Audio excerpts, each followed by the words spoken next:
जय Bhim India में मैं स्वीटी आप सभी का स्वागत करती हूँ। आइए रुक करते हैं आज के कुछ खास खबरों की ओर।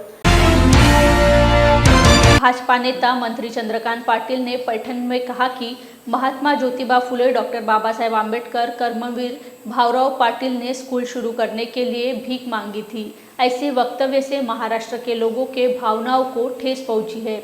राष्ट्रवादी कांग्रेस पार्टी नागपुर की ओर से महात्मा गांधी पुतला इतवारी यहाँ तीव्र आंदोलन नारे प्रदर्शन किया गया। इसके बाद सैकड़ों कार्यकर्ताओं ने पुलिस का दरवाजा खटखटाया और शिकायत दर्ज कर उनके खिलाफ एट्रोसिटी का मामला दर्ज करने की मांग की।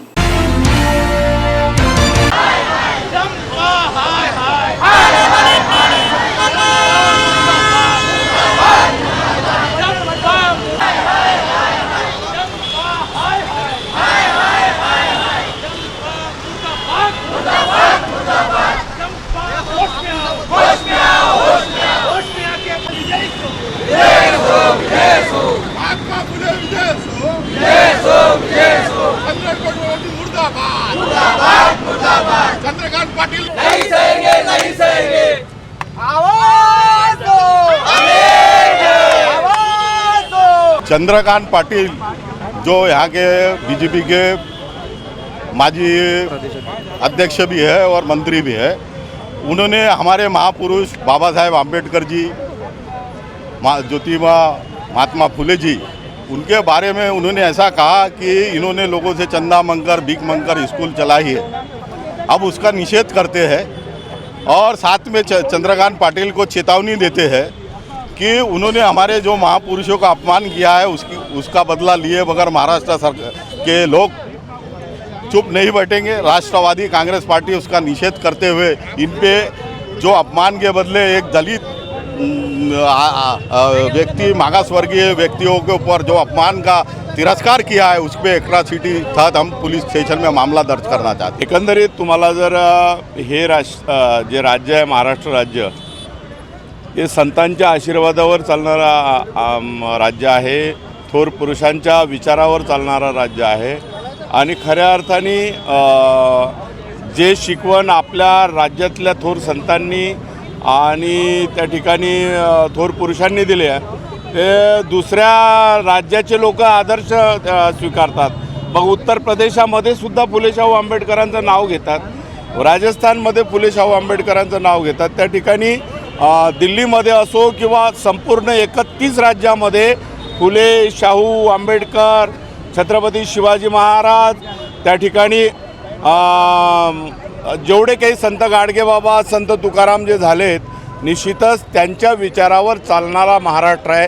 त्यामध्ये निदान जे राजकारण करायचं ते करायचं आपण, परंतु या थोर नेत्यांना, थोर पुरुषांना त्या ठिकाणी बाजूला ठेवून त्यांच्याविषयी काही न बोलता राजकारण करावं असं मला त्या ठिकाणी बोलायचं आहे। मागणी आता निश्चितच आता ते जे त्याचा विचार सरकारने करावा, जे वाचाळवीर आहे त्यांनी आपलं जे बोलणं आहे थोर पुरुषांच्या बाबतीमध्ये ते थांबवलं पाहिजे। ह्या महाराष्ट्राच्या बहुजनाला घडवण्याचं काम फुले शाहू आंबेडकरांनी केलं आणि त्या काळात शिक्षणाच्या सोयी नसताना आमच्या शिक्षणासाठी त्यांनी आपलं सर्वोच्च अर्पण करून आम्हाला त्या शिक्षणाच्या सुविधा आम्हाला दिल्या। तो काळ असा होता, त्या काळात जितकं उत्पन्न, वार्षिक उत्पन्न रतन टाटाचं होतं त्याच्यापेक्षा जास्त उत्पन्न महात्मा ज्योतिबा फुलेंचं होतं। शाहू महाराज राजे होते, डॉक्टर बाबासाहेब आंबेडकर हे काही म्हणजे ज्या पद्धतीनं त्यांनी बोललं की यांनी भीक मागून शाळा उघडल्या, भीक कोण मागतो? हा भिकारी मागतो। आणि त्या आमच्या महापुरुषांना हे भिकाऱ्याची उपमा देत असतील तर हा महाराष्ट्र सहन करणार नाही, हा बहुजन कार्यकर्ता, मागासवर्गीय कार्यकर्ता सहन करणार नाही।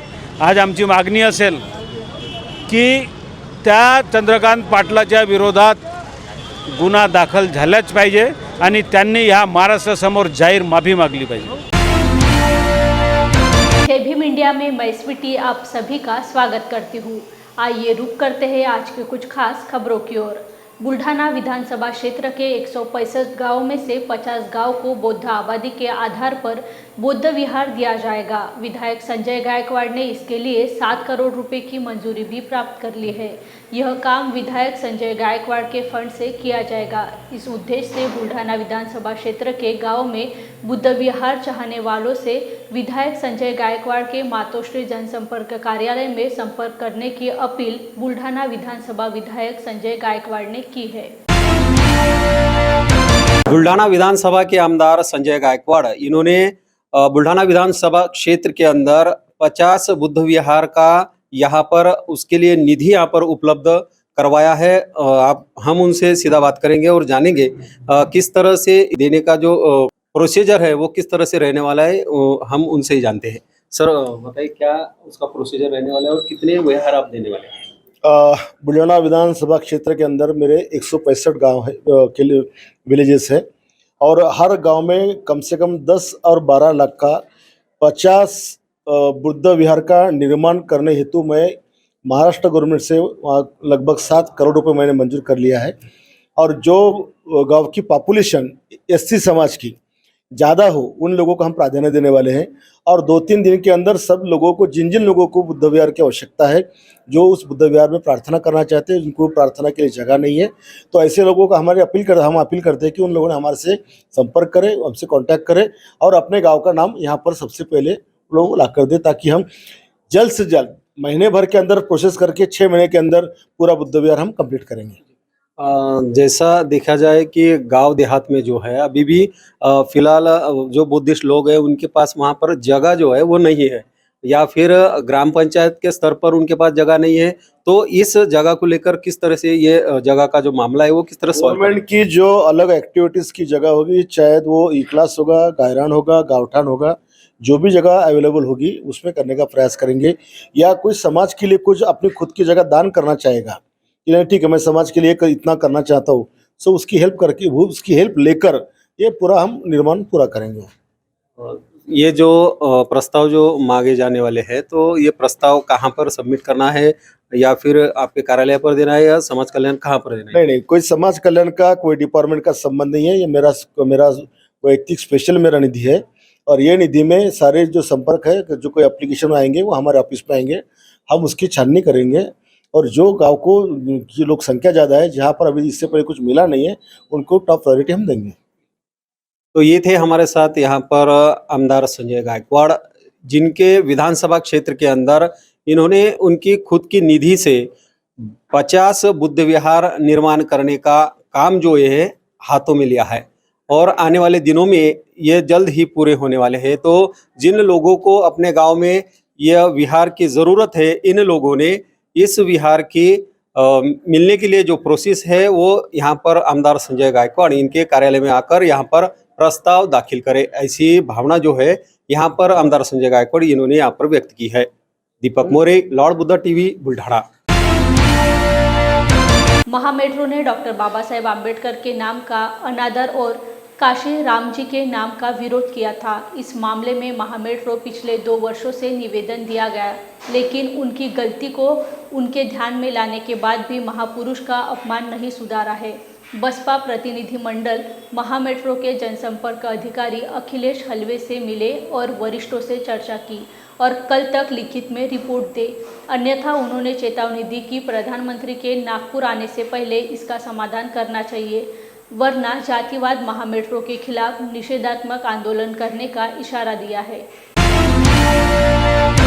नागपूर महानगरपालिका हद्दीमध्ये महामेट्रो स्टेशनच्या निर्मित्या झाल्या आहेत। 2014 मध्ये शेजारी माजी मनपा पक्षनेते आहेत गौतमजी यांच्या कार्यकालामध्ये जिथं उत्तर नागपूरच्या टेका नाका, ज्याला टेका नाका टी पॉईंट म्हणायचे आणि ज्याला नारी रोड म्हणायचे, त्या टेका नाका टी पॉईंटला कांशीराम टी पॉईंट आणि त्या नारी मार्गाला कांशीराम मार्ग हे नामकरण करण्यात आले। एकमताने नागपूर महानगरपालिकेत ठराव पास झाला आणि त्या पद्धतीने महापौरांच्या हस्ते त्याला बोर्ड सुद्धा लावण्यात आले टी पॉईंटचे आणि मार्गाचे। हे सर्व केलं असताना अलीकडे ह्या 2-3-4 वर्षात जे महामेट्रोचे स्टेशन बनले, ते महामेट्रोचे स्टेशन बनले असताना तिथं नारी नावाने पुन्हा एक बॅनर आमच्या नजरेत आलं आणि की त्याला नारी हे नाव देत आहेत। तर म्हणून आम्ही 2021ला म्हणजे फेब्रुवारी 21लाच आम्ही महामेट्रोच्या लक्षात आणून दिलं की याचं नाव आता नारी नाही तर कांशीराम मार्ग आहे, कारण मोठं तिथं बसपाचं कार्यालय आहे. कांशीरामजी अनेकदा येऊन गेलेत. कांशीराम हे बहुजन समाजाचे एक महापुरुष आहेत, राष्ट्रीय महापुरुष आहेत. तर अशा वेळेस ते नाव तुम्ही काही बदलवू नका, ते कांशीरामजीच्या नावानं ठेवा म्हणून आम्ही सांगितलं. त्यानंतर 3 आम्ही निवेदनं दिलेत. स्वतः ब्रजेश दीक्षितला 2दा भेटलो, त्यांचे PRO अखिलेश वगैरे यांना आणि अनेक लोकांना मी भेटलो, निवेदनं दिली, प्रेस दिली, प्रेसला बातम्या आल्यात, परंतु त्यांनी त्याची पाहिजे तेवढी काही दखल घेतलेली नाही. म्हणजे नागपुरात अनेक जे काही स्टेशन होते ते महापुरुषाचा मान सन्मान न करणारे, अनेक ज्यांचा संबंध नाही अशा ठिकाणी त्यांनी ते नावं दिले. मग नंतर आम्ही जेव्हा भेटलो तर त्यांचं असं म्हणणं होतं की हे खूप आधी ठरलं. मग आम्ही त्यांना प्रश्न केला की 0 माईलवरच्या स्टेशनचं नाव तुम्ही कसं बदललं, हे केव्हा बदललं, कुणाच्या इशाऱ्यावर बदलवलं. तेव्हा मग त्यांचं ते गोची झाली आणि मग ते म्हणाले की नाही, मग ते केंद्र सरकारने बदलवलं, केंद्र सरकारच्या मंत्र्यांनी बदलवलं. म्हणजे केंद्र सरकारमधला मंत्री, नागपूरचा जर खासदार हा म्हणत असेल तर रातून एखाद्याचं नाव, स्टेशनचं नाव बदलू शकतं का? आणि एवढा बहुजन समाजाचा महापुरुष ज्याचं नाव तुम्ही चूक ठेवता, तुम्ही चूक करता, ते दुरुस्त करता येत नाही का? ते व्हावं. आता येणाऱ्या म्हणून या महामेट्रोमध्ये ज्या काही त्यांनी चुका केल्या त्या दुरुस्त कराव्या, असं अल्टिमेटम आत्ताच आम्ही महामेट्रोला जाऊन बसपाचे सर्व शिष्टमंडळ तिथं जाऊन आम्ही त्यांना अल्टिमेटम दिला. आणि तुम्ही 11 तारखेच्या आधी, म्हणजे उद्या आम्हाला लिखित तुम्ही काय त्याच्यावर कारवाई केली, काय पुढाकार घेतला, काय तुमचं बोलणं झालं ते आम्हाला लिखित त्याचं आश्वासन द्या. अन्यथा आम्ही ज्या काही राजकीय पद्धतीनं जे काही निषेधाचे प्रकार असतात ते मग वापरल्या जातील, आम्ही त्यांना तेवढं सांगून आलो. जय भीम इंडिया में वक्त हो चला है एक छोटी सी ब्रेक का, मिलते हैं ब्रेक के बाद। क्या हुआ बहू? माँ, पाइल्स की बहुत तकलीफ हो रही है। तो तुम गुदरोग सर्जन के पास क्यों नहीं गई?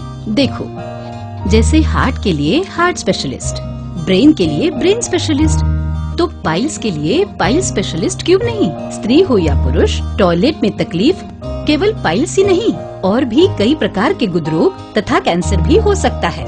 इसीलिए इसकी प्रत्यक्ष जांच जरूरी है। ठीक है माँ, पर जांच के लिए हम जाएंगे कहाँ? वही काले आयुर्वेदिक पाइल्स हॉस्पिटल में। लेकिन माँ, प्रेगनेंसी में पाइल्स की दवाइयाँ? प्रेगनेंसी में आयुर्वेदिक दवाइयाँ सुरक्षित होती है। जनहित में जारी काले आयुर्वेदिक पाइल्स हॉस्पिटल, औषधि चिकित्सा तथा सर्जरी ट्रीटमेंट उपलब्ध। हमारा पता उमरेड रोड, दिघौरी बस स्टॉप के पास, नागपुर। अधिक जानकारी के लिए वेबसाइट पर जाएं kalepailshospital.com। ब्रेक के बाद आप सभी का फिर एक बार स्वागत है। पद्मलोक प्रतिष्ठान मनोरा जिला वाशिम की ओर से महामानव डॉक्टर बाबा साहेब आम्बेडकर महापरिनिर्वाण दिन के उपलक्ष्य में भव्य कैंडल मार्च का आयोजन किया गया था। वंदना रैली शाम 6 बजे महाकर्णिका बुद्ध विहार धामनी से शुरू होकर शहर के मुख्य मार्ग से होते हुए कैंडल मार्च खेल परिसर में के सामने धम्मभूमि पहुंची। वहां डॉक्टर बाबा साहेब आम्बेडकर की तस्वीरें के सामने मोमबत्तियां जलाई गई। वामनराव भगत पद्मलोक प्रतिष्ठान के अध्यक्ष थे। मुख्य अतिथि पूर्व दंडाधिकारी BD मानवर थे। सामूहिक बुद्ध वंदना और धम्मपालन गाथा के साथ इसका समापन हुआ।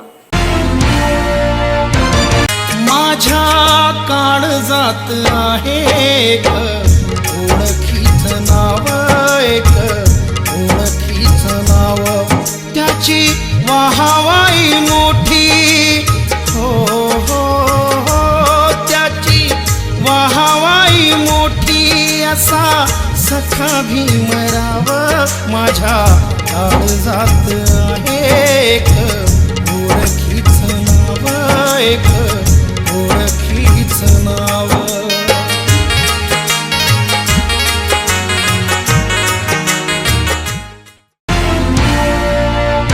मनपा क्षेत्र के सैकड़ों नागरिक PR कार्ड से वंचित है। इससे नागरिकों का आरोप है कि उन्हें रमई आवास योजना, प्रधानमंत्री आवास योजना का लाभ नहीं मिल रहा है।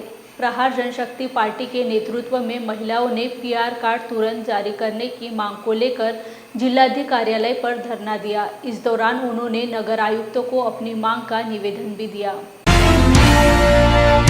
त्या काही वर्षापासून नगरसेवकाकडे आम्ही निवेदन दिले, पण आमचं अजून कोणी ऐकलं नाही. तर आम्ही पहाड जनशक्ती बंटीभाऊ रामटेके यांना सांगितलं आणि निवेदन हे केलं आमचं, आणि आयुक्त साहेबाला दिलं आज. मग त्यांनी आम्हाला 4-5 महिन्यात घरकुल होते, PR कार्ड होते असे आश्वासन दिले. बस एवढंच. पक्षातर्फे अमरावती मनपा आयुक्तांना अमरावती शहरातील वडाडी परिसर आणि प्रत्येक गरीब जे परिसर आहे त्या परिसरातली PR कार्ड घरकुल लवकरात लवकर मंजूर करण्यात यावे, यासाठी प्रहार जनशक्ती पक्षाने आज आयुक्त साहेबांना एक घेरून त्यांच्या इथे ठिय्या आंदोलन केलं. त्यात आज आयुक्त साहेबांनी आमच्या मागणीला उत्सरून आम्हाला सांगितले की या 2 ते 4 महिन्यात प्रत्येक एरियामध्ये PR कार्डही होईल आणि घरकुल 4 महिन्यात घरकुलाचं कामसुद्धा प्रत्येक एरियातलं मार्गी लागेल, असे आम्हाला आयुक्त साहेबांनी आमच्या निवेदनाच्या संदर्भात सांगण्यात आले. प्रहार जनशक्ती पक्षातर्फे अमरावती महानगरपालिकेवर पूर्ण जे बडनेरा असो, अमरावती शहरातील प्रत्येक स्लम एरिया जिथे जो लोक घरकुलापासून वंचित आहे, PR पासून वंचित आहे, त्या सर्वांचा वंचिताचा 10 ते 20 हजार लोकांचा मनपा आयुक्तावर मोर्चा काढण्यात येईल. शिखर प्रकाशन नांदेड़ की ओर से महाराष्ट्र के प्रसिद्ध साहित्यिक प्रभाकर सुर्वे लिखित खेड़ नियतचा इस कथा संग्रह का प्रकाशन प्राण संदीपान मोरे इनके हाथों किया गया. इस प्रकाशन के संचालक दत्ता डांगे इनकी अध्यक्षता में हुआ. इस प्रकाशन समारंभ में प्राण डॉक्टर भगवान अंजनीकर, प्रकाशक गिरीश महाड़ेकर अतिथि के रूप में मौजूद थे. इस अवसर पर साहित्य प्रेमी बड़ी संख्या में उपस्थित थे.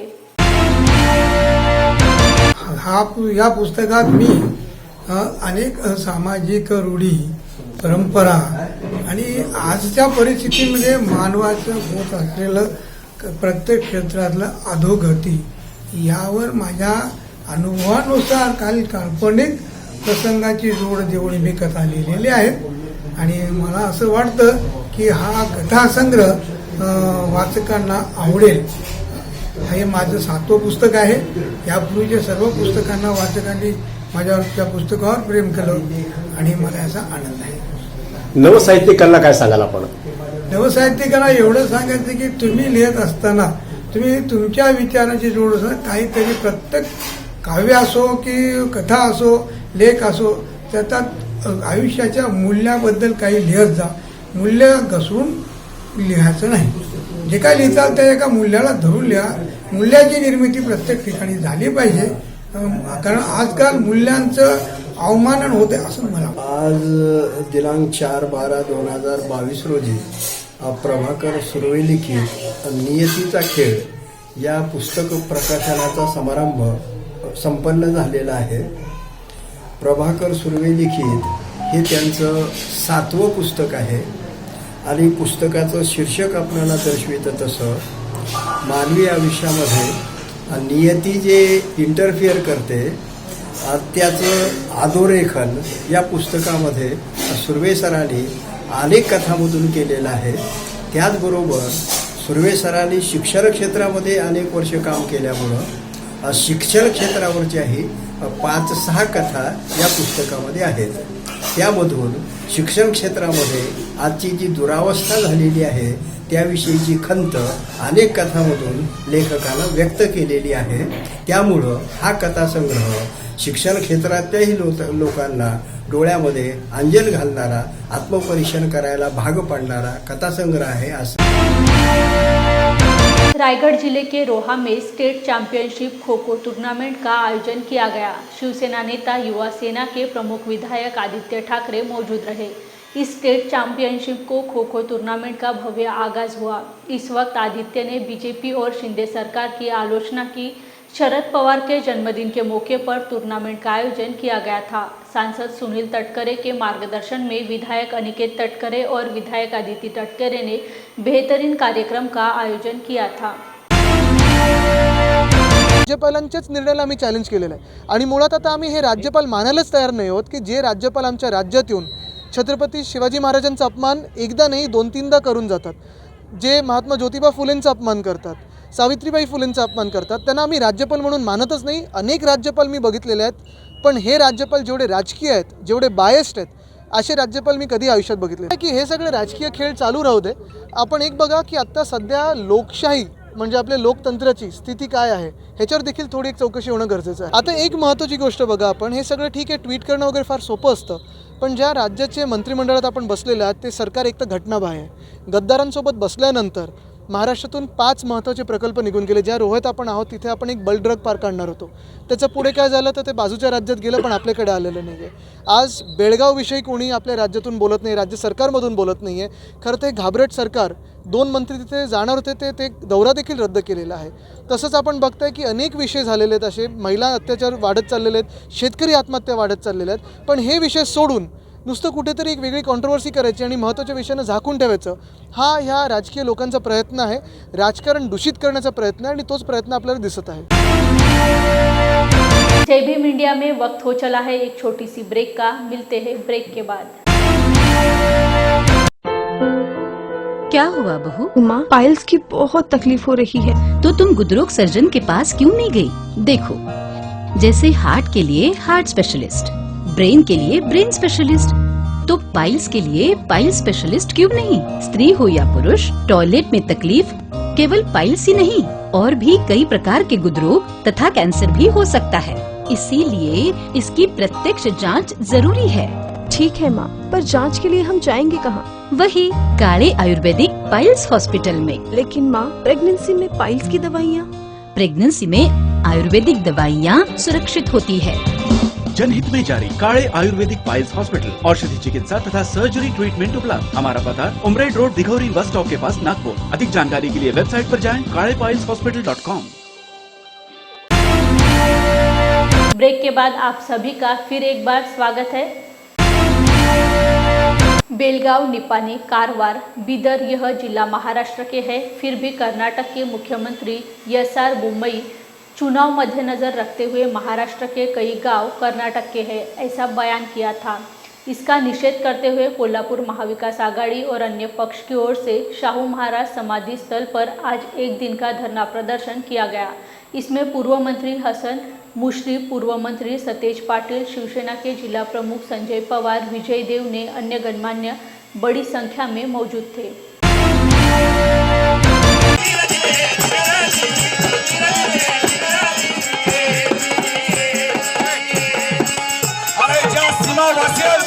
शिरोडकर की निपालच्या नगरपालिकेच्या जवळचा भगवा झेंडा आम्ही काढणार, त्याला अहवाल आपल्याला द्यायची गरज आहे। अशा पद्धतीला प्रयत्न जर परत कन्नड रक्षक विधेयकाला जर केला तर आम्ही त्याला आव्हान केलं आहे या प्रसार माध्यमाच्यातून। अरे फुटकळ हे भारतीय जनता पक्षाचं पिल्लू आहे साहेब, ते लाल आणि पिवळा आहे ते भारतीय जनता पक्षाचं पिल्लू आहे। त्याने आपल्या गाड्या फोडल्या परवा, तर त्याला याचं आव्हान आहे आज प्रसार माध्यमातून।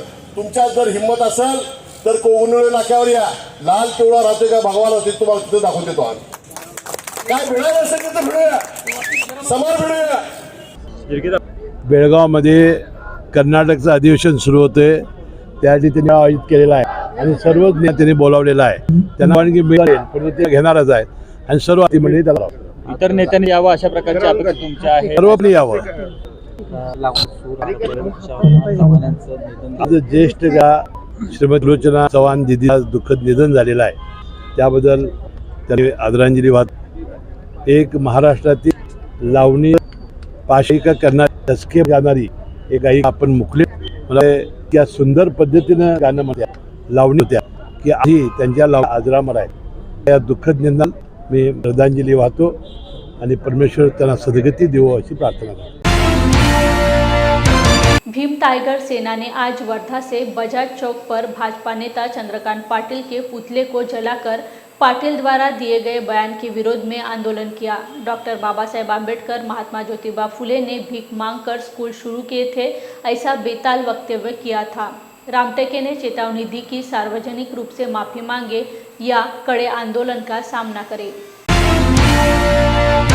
मुर्दाबाद मुर्दाबाद मोदी सरकार मुर्दाबाद मुर्दाबाद मुर्दाबाद। शिंदे आणि फडणवीस सरकारमधला महसूल मंत्री भार्गव चंद्रकांत पाटील यांनी असं वक्तव्य केलं की छत्रपती आपला डॉक्टर बाबासाहेब आंबेडकर आणि महात्मा फुले यांनी भिका मागून शाळा संस्था स्थापन केल्या, पण डॉक्टर बाबासाहेब आंबेडकरने दिलीप कुमार यांचे पैसे नाकारलेले होते, याचे पुरावे आम्ही सादर करू शकतो। पण डॉक्टर बाबासाहेब आंबेडकरांनी महात्मा ज्योतिबा फुले यांनी भिका मागून संस्था स्थापन केल्या याचे पुरावे चंद्रकांत पाटीलने द्यावे, अन्यथा चंद्रकांत पाटीलनी आपल्या मंत्रिपदाचा राजीनामा द्यावा. आणि शिंदे आणि फडणवीस सरकारला मी जाहीरपणे आवाहन करतो की या भाडकाऊ चंद्रकांत पाटीलचा तात्काळ राजीनामा घ्यावा, अन्यथा भीम टायगर सेनेच्या वतीने याला आम्ही जिथे दिसेल तिथं जोडे मारू आंदोलन करू, असा इशारा मी भीम टायगर सेना वर्धा जिल्ह्याच्या वतीने देतो. भाजपाचे नेते चंद्रकांत भीकमांगू पाटील यांनी जे वक्तव्य केलं महात्मा ज्योतिबा फुले व डॉक्टर बाबासाहेब आंबेडकर विषयी, त्यांचा आम्ही तीव्र निषेध नोंदवला. त्यांचा आम्ही पुतळा दहन केला आज. आणि भीम टायगर सेनेच्या वतीने आम्ही त्यांना इशारा देत आहोत की त्यांनी पद खाली करावं, जाहीर माफीनामा लिहावं. बुल्ढाना में अम्बेडकरी साहित्य अकादमी की ओर से 24 से 25 दिसंबर तक राज्य स्तरीय अम्बेडकरी साहित्य सम्मेलन का आयोजन किया गया है. इस बैठक की अध्यक्षता वरिष्ठ साहित्यकार एवं विचारक डॉक्टर यशवंत मनोहर करेंगे. प्रख्यात सामाजिक कार्यकर्ता मुमताज, साथ ही बैठक के स्वागत अध्यक्ष भीमराव जाधव, संस्थापक अध्यक्ष श्री छत्रपति शाहू महाराज शिक्षण संस्था. इस साहित्यिक समागम में कवियों, गजलों, साहित्यकारों का भव्य स्वागत होगा. आंबेडकरी साहित्य अकादमीच्या वतीनं बुलढाणा जिल्ह्यात राज्यस्तरीय आंबेडकरी साहित्य संमेलनाचं आयोजन या ठिकाणी करण्यात आलं आहे. या अकादमीच्या अध्यक्षा सौ डॉक्टर विजयाताई वानखेडे ह्या आपल्यासोबत आहेत. त्यांच्याकडून आपण जाणून घेऊया काय नेमकं या ठिकाणी आयोजन कशा पद्धतीचं करण्यात आलं आहे, कोण कोण पाहुणे या ठिकाणी येणार आहेत आणि काय लोकांना या साहित्य संमेलनामध्ये काय काय नेमकं मांदियाळी या ठिकाणी आयोजित केलेली आहे ते त्यांच्याकडूनच आपण जाणून घेऊया. ताई जय भीम. जय भीम. आंबेडकरी साहित्य अकादमी ही 4 वर्षांपूर्वी समविचारी लोकांची, संविधानावर विश्वास असणाऱ्या लोकांची संस्था स्थापन झाली आहे. साहित्यिक संस्था आहे ही. 18 जिल्ह्यांमध्ये महाराष्ट्राच्या ह्याच्या शाखा आहेत आणि ह्याचा पुढील टप्पा म्हणून संविधानावर विश्वास असणाऱ्या लोकांसाठीच हे साहित्य संमेलन आहे. आंबेडकरी विचारांच्या लोकांचं साहित्य संमेलन आहे, ज्याचं उद्घाटन मुंबईच्या सुप्रसिद्ध कार्यकर्त्या मुमताज शेख, ज्यांची राईट टू पी ही चळवळ आहे, कोरो आणि संविधान संरक्षक समितीच्या ज्या पदाधिकारी आहेत त्या उद्घाटक म्हणून आपल्याला लाभलेले आहेत. आणि ह्या संमेलनाला अध्यक्ष म्हणून संपूर्ण बुलढाणा वासियांसाठी अभिमानाची गोष्ट आहे, ज्येष्ठ साहित्यिक व विचारवंत डॉक्टर यशवंत मनोहर सर हे अध्यक्षपद भूषवणार आहेत. शिवाय बारोमासकार आमचे बुलढाण्याचे सदानंद देशमुख, रवींद्र इंगळे चावरेकर, सुरेश कुमार वैराळकर ही मंडळी प्रमुख पाहुणे म्हणून उपस्थित आहे. आणि हे संमेलन शाहू महाराज यांच्या स्मृती शताब्दी वर्षानिमित्त आम्ही घेत असल्यामुळे स्वागताध्यक्ष म्हणून शाहू महाराज शिक्षण संस्थेचे संस्थापक भीमराव जाधव हे स्वागताध्यक्ष म्हणून लाभलेले आहेत. या 24 आणि 25 2 दिवस हे संमेलन आहे. तर एकूण 4 परिसंवाद, 2 टॉक शो, 2 गझल मुशायरे आणि कवी संमेलनाचं भरगच्च कार्यक्रमांचं आयोजन आहे. इव्हन शाहिरी कलांना सुद्धा इथे वाव आहे. सुरुवातच शाहीर DR इंगळे यांच्या स्वागत गीताने करतो आहोत. तर सर्व रसिक आणि विचारवंतांनी या अभूतपूर्व अशा संमेलनाचा लाभ घ्यावा अशी मी विनंती करते. धन्यवाद. ज्या पद्धतीनं हे आंबेडकरी साहित्य संमेलन या ठिकाणी आयोजित करण्यात आलं आहे आणि महाराष्ट्रातील सर्व साहित्यिक मंडळींपैकी महत्त्वाचे जे साहित्यिक आहेत ते या ठिकाणी उपस्थित राहणार आहेत. त्यांच्या उपस्थितीत हा आंबेडकरी साहित्य संमेलनाचा कार्यक्रम या ठिकाणी होणार आहे. 24 डिसेंबर ते 25 डिसेंबर या कालावधीत हा साहित्य संमेलनाचा वेळ असणार आहे आणि या ठिकाणी कवी असतील, गझलकार असतील, साहित्यिक असतील, सर्व साहित्यिकांचं या ठिकाणी एकाच छताखाली या ठिकाणी माहिती जी आहे किंवा साहित्य जे आहे ते या ठिकाणी उपलब्ध असणार आहे. ते आपण या ठिकाणी येऊन या साहित्य संमेलनाचा आस्वाद घ्यावा असे आवाहन देखील यावेळी अकादमीच्या अध्यक्षा सौ डॉक्टर विजयाताई लक्ष्मी वानखेडे यांनी केलं आहे. Deepak More, lord Buddha TV, Buldhana. आज के लिए बस इतना ही. कल फिर मिलेंगे कुछ नए खबरों के साथ. तब तक के लिए बने रहिए जय भीम इंडिया में.